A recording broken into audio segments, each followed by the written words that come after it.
Hey everyone, it's Miss Mac here with our third video of our extended time away from school. And today we're going to be talking about solving inequalities. And this video should build on the skills that you all did last time for solving equations. And we'll also revisit some key strategies for working with word problems. Here are our learning objectives for this video. The first one is I can solve a multi-step inequality in one variable. And the second one is I can solve a real-world problem involving inequalities. So let's start by defining what an inequality is. An inequality is a statement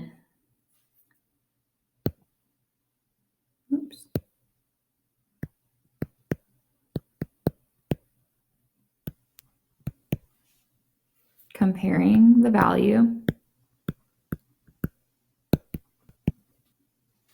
of two things. So the key word in there is comparing. And we are generally going to be comparing a variable to a number. And the way that we will compare them is by using a symbol, an inequality symbol. So for example, if we had something like this, it means we are comparing the variable x to the number 6, and we would say that x is greater than 6. So before we get started with actually solving some inequalities today, we're going to look at some key symbols, or key phrases rather, that mean our different inequality symbols. So for example, if we have the word, if we have an equal sign, the words that could mean equal sign are is, are, and exactly, and there are others that we could think of, but those are just some examples. For greater than, we have examples like greater, exceeds, increased, above. For greater than or equal to, we could say at least, minimum, and no less than. And then for less than, we could say beneath, fewer, or than, fewer than. And for less than or equal to, we could say at most, maximum, or no more than.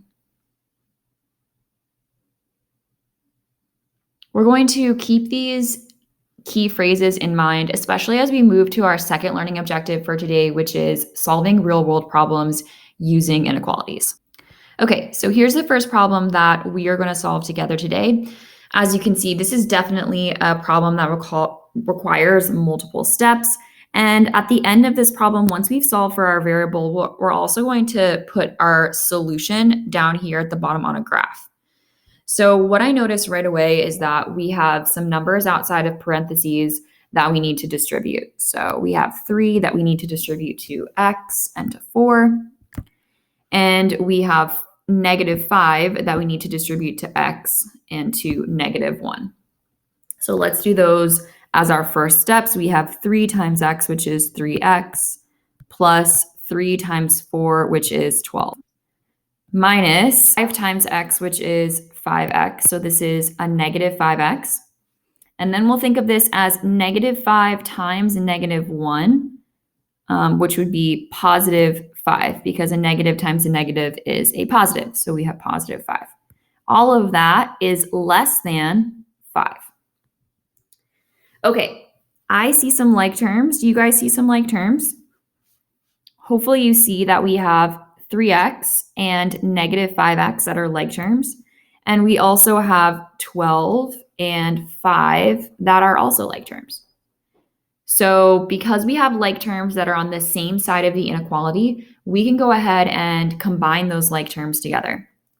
So let's combine together 3x minus 5x, or 3x and -5x. That would give us a total of -2x. Then we have 12, +12, and +5, so we can add those together for a total of +17. And all of that will be less than 5. All right, so we have only a couple more steps left to go. We will need to get 17 to the other side of the equal sign. Other side of the inequality sign. So let's do that by subtracting 17 from both sides. That leaves us with nothing over here except -2x is less than 5 minus 17 is -12. Okay, so we have negative 2x is less than negative 12. Our last step will be to divide by negative 2 on both sides of the inequality. So that leaves me with just x on the left-hand side.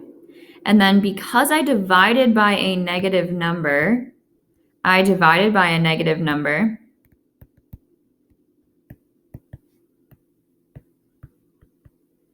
I need to flip my inequality symbol to face the other way.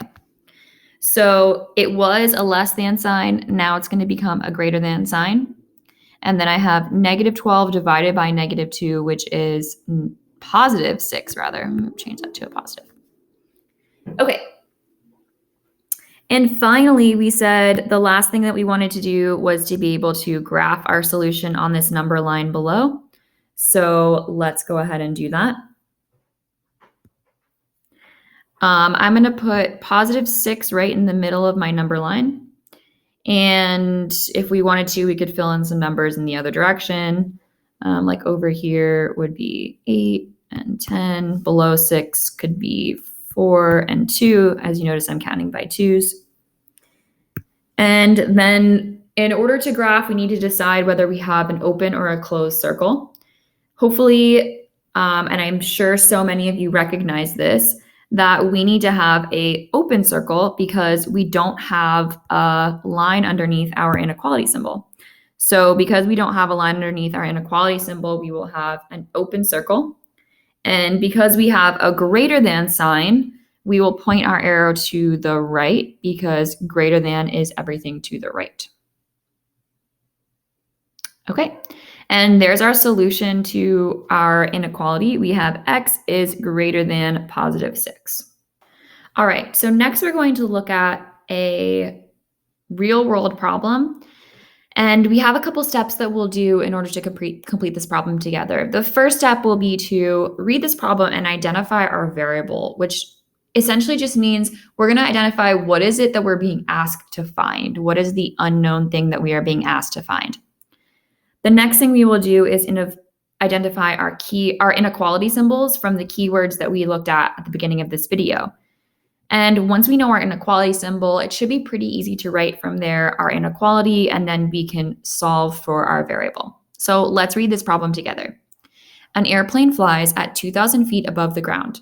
If the plane flies lower than 500 feet, it will crash into the nearest building. The plane starts to descend over a city at a rate of 35 feet per minute. Write and solve an inequality modeling how many minutes it may descend without hitting a building. Okay, so you all maybe have seen or have heard me say this before, but sometimes when we're dealing with real world problems, it's really helpful to draw a little picture. So hopefully my drawings aren't too terrible, but I'm going to draw a little airplane and it's flying down towards a building. So it is descending towards a city or towards some buildings. Okay. And the question that I'm being asked here that I'm solving for, what's going to tell me my variable, is how many minutes. Okay, so minutes, how many minutes is going to be my x value, my variable.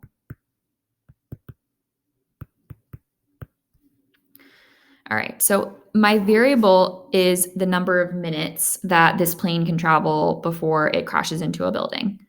Let's look at some of the other key numbers in here, and let's also identify our keyword for our inequality symbol. So we want to write an inequality that will tell us how many minutes it will go without hitting a building.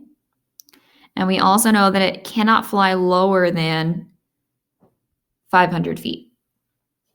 Okay, so if 500 feet is my minimum, that means that however low down this plane gets, it can't get any lower than 500 feet because at that point, it's going to crash into a building. So let's think about where this plane is starting. It's starting at 2,000 feet. And it's descending at a rate of 35 feet per minute. So I know that 35 needs to be attached to my variable x, minutes, because we said x is going to represent minutes. So if we're starting at 2,000 feet, each time this plane goes lower down, it should be decreasing in the number of feet. So it's going to be decreasing by 35 feet per minute, but what we're just not sure about is how many minutes that can continue. And then we said that cannot be lower than. It cannot be lower than. And that to me is a greater than or equal to key phrase, because if we say something cannot be lower than, that means it either has to be that number or higher. So that is a key phrase for greater than or equal to, and that needs to be greater than or equal to 500, because at 500, here's the height where this plane would crash into the building. So greater than or equal to 500. Okay, so now that we have this inequality written, we can go ahead and solve. So let's take a moment to do that. We want to get all of our variables to the same side of the equal sign, and actually all of our variables are, there's only one variable, and it's already on that side of the inequality rather, not the equal sign. But we need to get all of our constant terms to the other side of the inequality. So that means we need to eliminate 2,000. And in order to eliminate 2,000, we need to subtract it because 2,000 is positive. So we will subtract 2,000 from both sides of the inequality so that we can have our variable term by itself. Okay. So that leaves me with just negative 35x is greater than or equal to 500 minus 2,000. So 500 minus 2,000 is going to be a negative number because we have a smaller number subtracting a larger number. So that's going to give us negative 1,500. And finally, we need to divide both sides by negative 35. So let's go ahead and do that.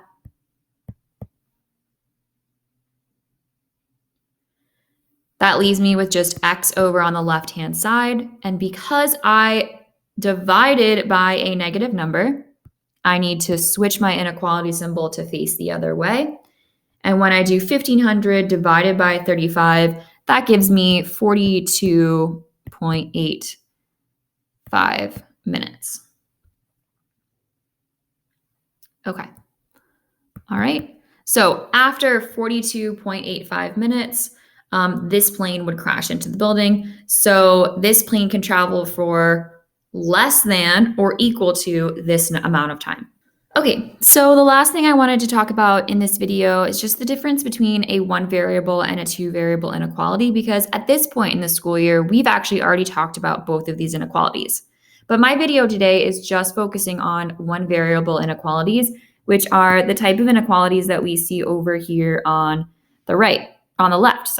So these are one variable inequalities, and the example that I have for us here is x is greater than or equal to 5.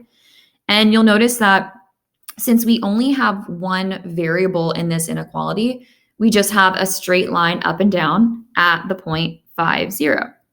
And this is showing us on the graph, I screenshotted this from Desmos. This is showing us all the points that are greater than or equal to the number 5 on the x-axis. So we're starting at the x-axis and on 5 on the x-axis and going to the right.